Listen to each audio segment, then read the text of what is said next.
Ray, for people that might not know who you are, you founded Bridgewater Associates in a 2-bedroom apartment in 1975, and you grew it to the world's largest hedge fund. What was the total amount of cumulative net gains that you delivered for those investors over that period? I think it was something like 53 billion. We produced about a 12% return with never any significant losses, and it was uncorrelated with other investments. And you were one of the few managers to foresee the great financial crisis, which allowed Bridgewater to post positive returns of 9.5% in 2008, while the S&P 500 plunged by almost 40%. Yeah. Let me start with the thing that I'm most curious about, because I sat here with an investor called Jeremy Grantham, who you might know. Mm-hmm. He told me that we're staring in the face of an AI bubble and therefore a economic collapse potentially. If you look at the data, it would be compatible with history for the peak to be very soon. Everything is in line. This is, I think, the biggest investment bubble in American history. What's your perspective on that?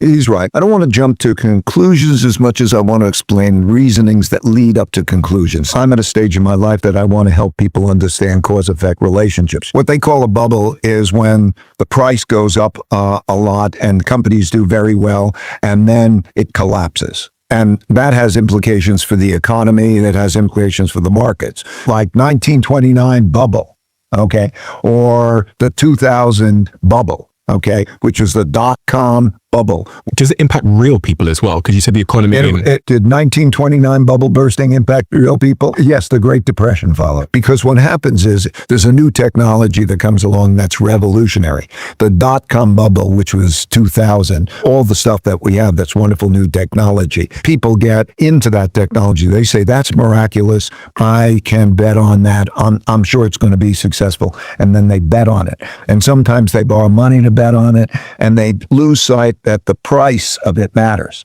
So it goes up, and it's everybody's thing, you know? It's like right now we're very excited about AI, and we should be very excited because it's going to be revolutionary changes. And then at the same time, so I want to buy some of that. And everybody wants to invest in some of that. And what they do is they don't pay attention to the price, and there's a certain mechanics. People will borrow money. Wealth is not the same as money. So you see a lot of people getting wealthy, but you can't spend the wealth.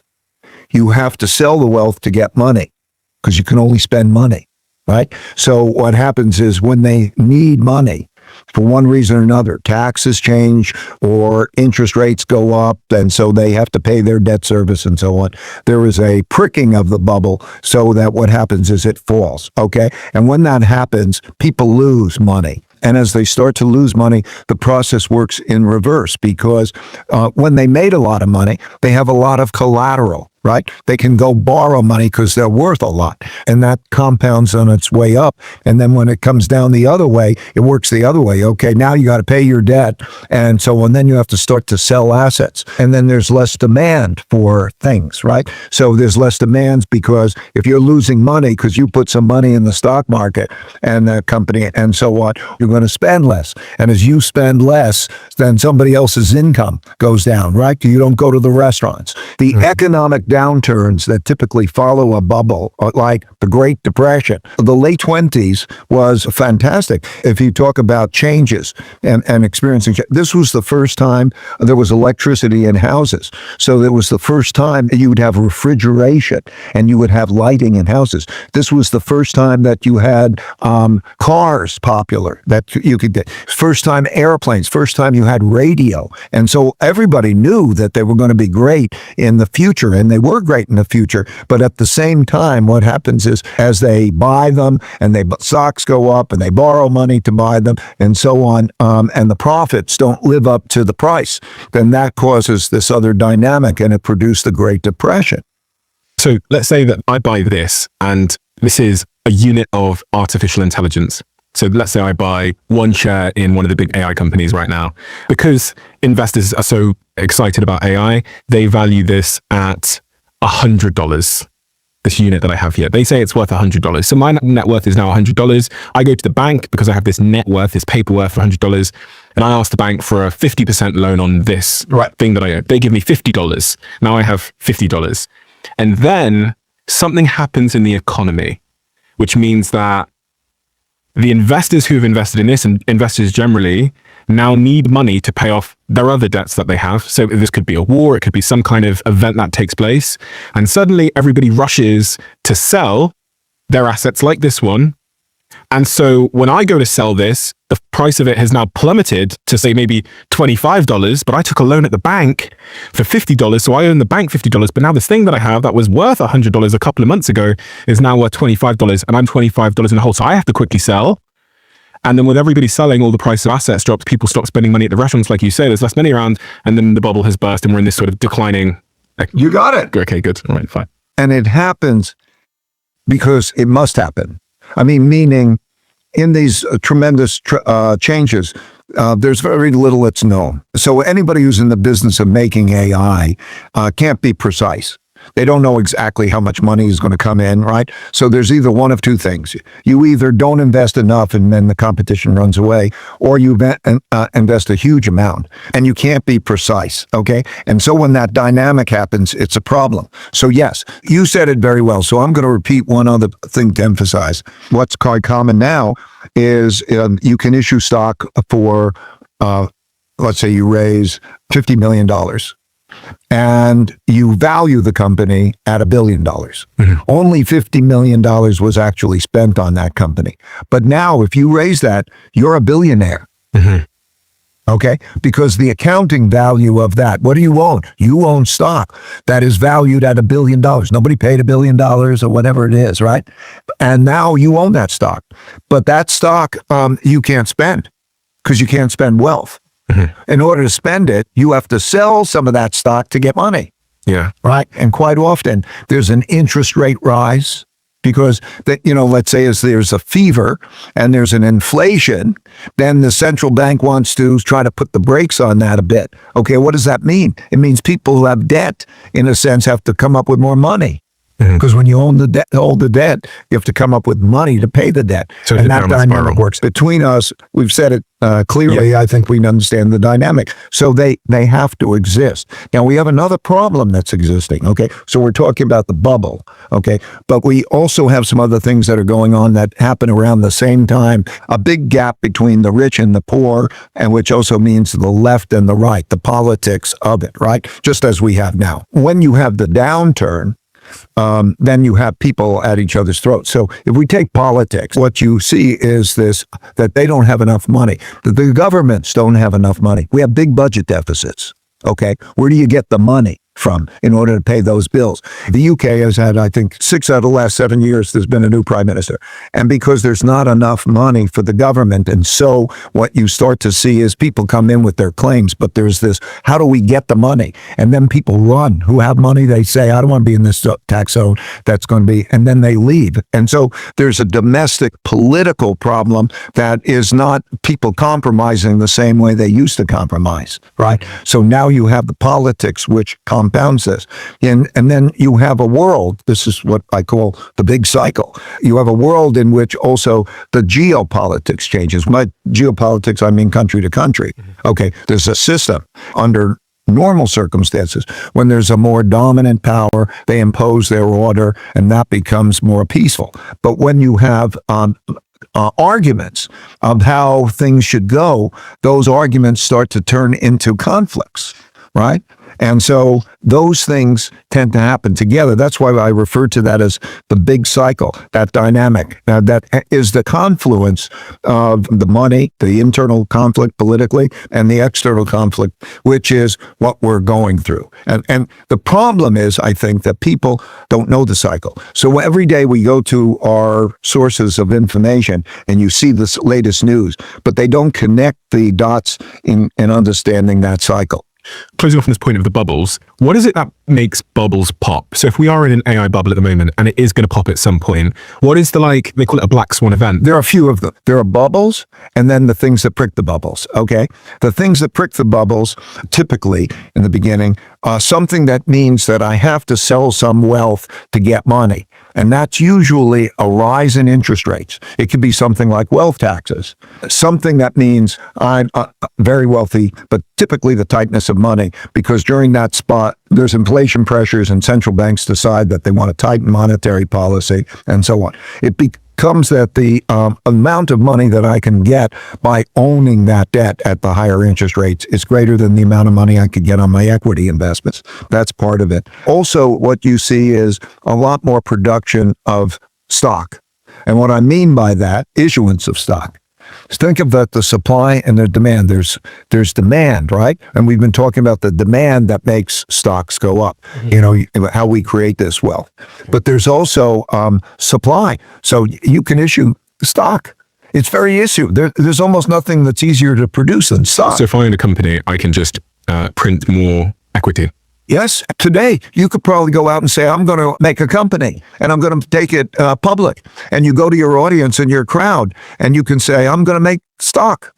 Okay. So it becomes when there's a market that wants stock, there's a production of stock. And and that supply of stock together with the other that I'm mentioning, the need for getting money and so on, causes the bubble to pop. Are you seeing signs that we're in a bubble? Yeah. The classic signs that we're in. And the bubble, I should emphasize, it's not a you're in a bubble or you're not in a bubble. It's a degree thing. Okay. There is also that it's in weak hands. I can look at now who is in these companies, right? And is it in strong hands or weak hands? Classic strong hands is that when weak investors, not knowledgeable investors, then put a lot of money into it, particularly if that's in a leveraged way. In a way with debt. With debt, or they can buy a leveraged version of like there are ETFs now that are leveraged versions of the stock market and so on, and so they get into that. It's more like they're crap shooting, okay, and then that's a sign of a bubble. So I've listed a few of those signs. Those are the major signs of those bubbles, and so that when it goes down, then you get the fear. Then you get the need to raise cash, and that dynamic works its way out in the form of then the reverse happening. In other words, everything becomes cheap and everybody has the spending and the things you mentioned. If we are in an AI bubble and it is going to burst, I had a friend of mine contact me and he said, Stephen, I think we're in an AI bubble, and he's running an AI company. So he said to me, I'm going to raise lots of money now, so that when the markets come down and investors are fearful, they don't want to invest in companies, people stop spending as much, they start thinking about their subscriptions and start canceling subscriptions, we're going to be good and we're going to be able to buy up some of our competitors who are going to be struggling. So he's just raised hundreds and hundreds of millions of dollars for his AI company. Right, and it's probably like that. Easy. Yeah, it was easy now. Right. So the question here is like, what should, at different levels, so like the average Joe on the street up to entrepreneurs that are running companies, how do they all prepare for an economic bubble that might burst? He's such a good example. And what that does, and just following up through on what we were saying a minute ago, is that increases the supply of AI stock. Okay, yeah, because he sold stock. Because he's going to sell more. Yeah. Right? And so as he and others do that more, this greater supply of stock comes in. And so he wants to get ahead of it in that dynamic. And then, that contributes to the bubble. But how do they prepare? How does the average person? I would also say something. The future is very unknown, and people should not be timing. Sophisticated investors have a real challenge even in timing a bubble. So the important thing always is to diversify. Now we're going to go back to money, the basics of money management. And I by the way, I personally have gone through the cycle because I didn't have any money, and then I had a lot of money. And I remember the cycle very well. What happens is as you start off, I used to count how many months I would be okay, a certain amount of money, how much I would be okay if no more money came in. If I lost my job or whatever I did, I'd mostly never I worked 2 years for somebody, but in other words, if money didn't come in, and it would be months and then years and so on to build that security because I take care of my family and so on. And so as we're looking at these things, these are the choices that you have in order to be able to say, do I buy my house or apartment? Do I put my money into cash? And what happens to money is you have to put it into something, because they'll pay you interest on it, okay? So that's your cash deposit, and so on. And people think that that's the safest. It's not. It's the worst investment over a long period of time because inflation will eat it away. You mean putting it in a bank, just leaving it in a bank? In whatever form, a money market fund, whatever it is that short term, I'll deposit it and it'll give me an interest rate. Okay. Okay. And that's what they think about as cash. Nobody leaves it literally in cash, because if it's literally in cash, it doesn't earn interest. So why shouldn't I put it there and get some interest on it? And so that's cash. And people think that that's the safest. It has the lowest return, guaranteed almost to have the worst return over the longer period of time. People keep cash because it feels safer. That's right. And I'm saying it's not safer because of inflation. Explain that to me in simple terms. Okay. Well, if I got no interest rate, then what I would do is I'd lose to the inflation rate. And what's the inflation rate? And 3.5% or 4%. It happens to be about where it is now. A year. Yeah, a year. So that I lose $3.5 a year. That's right. If I just leave it in cash. That's right. Okay.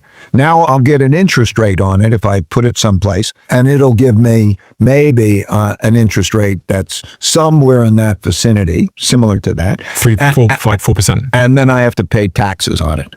Oh, you have to pay taxes on the gain. Okay, fine. Right? Even though you really didn't gain relative to inflation, you still have to pay the taxes on whatever you've earned or something. Anyway, over the long term, it's a lousy return. Because also think about returns also come from productivity. And over a period of time, people learn how to do things better and so on. So then you can invest in, let's call this stocks. Okay, we'll call that the stock market. This is cash, and then you think on the stocks.